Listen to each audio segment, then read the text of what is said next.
2012 has been a great year for video games. This year, there have been some amazing titles that have come out that I actually think are going to become classics in a few years. In no particular order, here's my list of my personal top favorite video games of 2012. Fez. Fez is a fantastic title with years in development that really show through the quality of its visuals and gameplay. Though it has its quirks and in some cases that might push people away from really enjoying the game, it's still a really awesome experience worth playing. FTL, Faster Than Light. So you might have seen me blow up while playing this game, but that doesn't mean that this game isn't an absolute blast to play.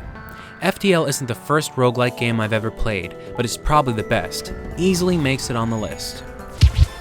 Retro City Rampage.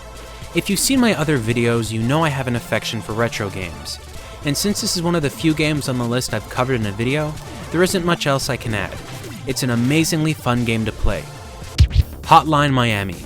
Violent, dark, hectic, and fast. Hotline Miami does an amazing job at making you feel like you're on an acid trip. Clearing a room in this game makes you feel amazed and disgusted all at the same time. The soundtrack is probably one of the best this year, really making the game stand out. This title might not be for everyone, but if you want a different experience and like anything else on my list, try this one out for yourself. Black Mesa. It's a modification recreating Half-Life using Half-Life 2's source engine. It's indie, it's free, and it's simply way too good not to mention. You will be completely shocked at just how good this mod is. I wouldn't go as far as to say that it's better than the original Half-Life, but Black Mesa could easily have been straight out from Valve. Natural Selection 2. Speaking of mods, Natural Selection 2 is a game that's predecessor started out as a mod for the original Half-Life. I reviewed the game and released a video on it recently and loved it. So if you're looking for some great team multiplayer action, it's simply a must-play. Quantum Conundrum. When I found out that the lead designer on Portal was working on a new game, I knew I had to go out and play it.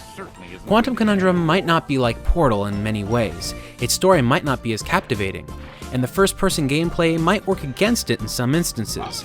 It's still an awesome puzzle game, and for that alone, it makes the list. Sleeping Dogs. GTA in Hong Kong would be an easy way to describe this game, but I think Sleeping Dogs deserves higher praise than that. The game made me care more about the characters than any recent open-world game I've played. With a fantastic fighting system and beautiful graphics, this title made me feel like I was taking part in an epic crime story that never let down. Dishonored. Dishonored is such a hard game to describe. It's BioShock meets Thief with a bit of Hitman thrown in for good measure. Such a unique setting and story make this game stand out from the pack. If you want to try out a game that will take you someplace you've never been before, this game is the way to go. XCOM Enemy Unknown. XCOM was once a powerful and popular franchise that over the years has seen a decline in popularity. When they announced the series' revival as a first-person shooter in 2010, the backlash was massive.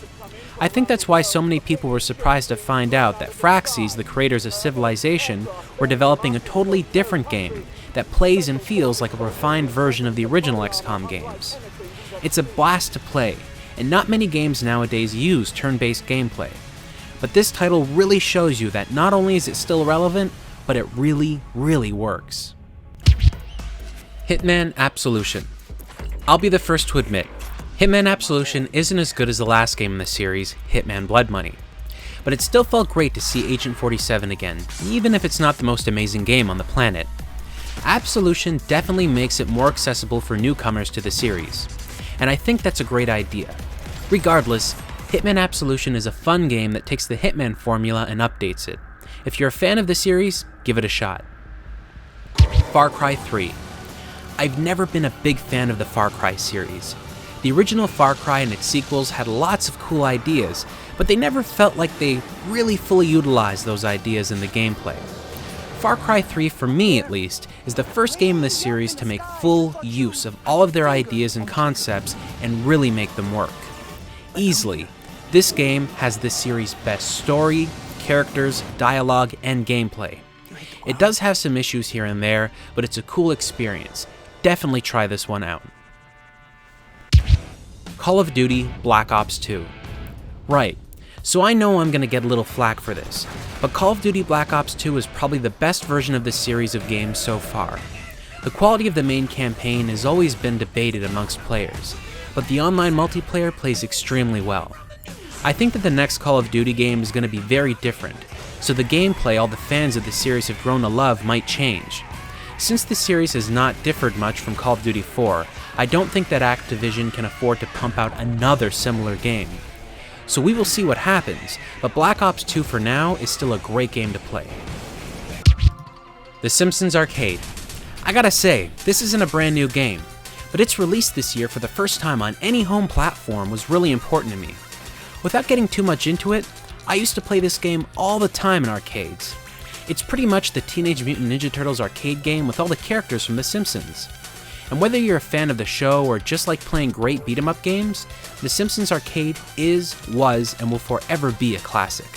And having the ability to play it at home on Xbox Live Arcade and PlayStation Network is simply awesome. This year's been a blast for video games, and while I haven't made a video of every game on this list, that doesn't mean they're any less worthwhile. I recommend you pick up these games yourself and give them a try and make your own opinions. And this list is only a list of games I've personally played, so if you think I've missed something this year, write it up on the comments below and I'll take a look at it. Thanks for tuning in this year, guys, and I hope to see you next year. Thanks for watching.